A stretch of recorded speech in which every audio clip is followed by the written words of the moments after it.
tell you why hydraulic fracturing is an unreliable method for producing energy. Also known as fracking, it is the process of extracting oil and natural gas from rocks formations underneath the ground to produce energy.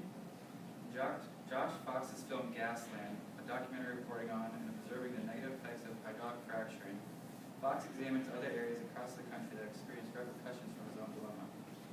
He received an offer of $100,000 in drilling rights for his land along the Delaware River Basin to be mined. His land, along with areas across the U.S. such as Dimmock, Pennsylvania, and Dish, Texas, had their communities invaded by well sites and other water sources contaminated. In Dimmock, the Cabot Oil and Gas Company spent $109,000 to remove methane from 14 different homes, according to Environment America. It may seem far away from here, but this shouldn't go unnoticed or overlooked. Just in our backyard in Alameda County, Iowa, sand deposits have brought many promising companies to the area. Despite the deposits, Tom Blake, the zone administrator there, said there won't likely be a mine built due to people's environmental concerns. This brings us to the environmental problems that are spurred from hydraulic fracturing. For each fracking site and well, anywhere from 1 to 8 million gallons of water are used in making fracking fluid. Fracking fluid consists of water, sand, and many different chemicals.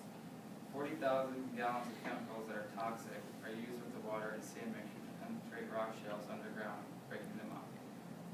The large amounts of water used leave people with limited water supplies. The chemicals often leak from the well, contaminating the groundwater, and the rock and soil under the ground change formation, affecting the landscape. Community members and families from towns with frack wells have experienced the same problems with flammable methane gas contaminating their wells. Footage from the film showed that when the well water caught on fire and continued to burn for hours on end. Big methane gas is to blame for these contaminated wells. Without clean, sustainable drinking water, communities are forced to buy and use bottled purified water for bathing and drinking from stores, or they have to combine wells with other communities, which isn't always the easiest thing to do. It causes financial problems and people's tensions tend to collide and run high. In many cases, people are unaware of not only knowing that contamination and leaking are happening, but that there is harm that accompanies the leaked contaminants. Families featured in the film experienced nosebleeds, rashes, scars, and abrasions, and respiratory problems such as silicosis due to the toxic chemicals in their water. Many of them stayed as long as they could before eventually having to sell their land and moving elsewhere. Imagine someday raising your own family and being informed that your land was the site of a new fracking well. How would you respond? What would you say when they came to your door? What would you do when you find out that your water can be lit on fire? How would you handle the health problems that you and your family are experiencing? What about the property values decreasing, insurance you may not have, or hospital bills that are staring in front of your face? There are many questions associated with this controversial method for producing energy.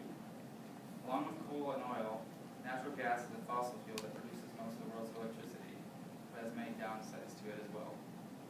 Toxic chemicals are released into the air and water, contributing to global warming or climate change.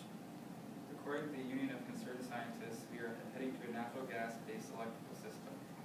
But depending on too much poses many problems, such as health, environmental, and other economic risks. Renewable energy sources such as wind and solar power generate electricity with very little or no pollution at all. They could possibly provide up to 40% of electricity in the United States by the year of 2030, and up to 80% by the year of 2050.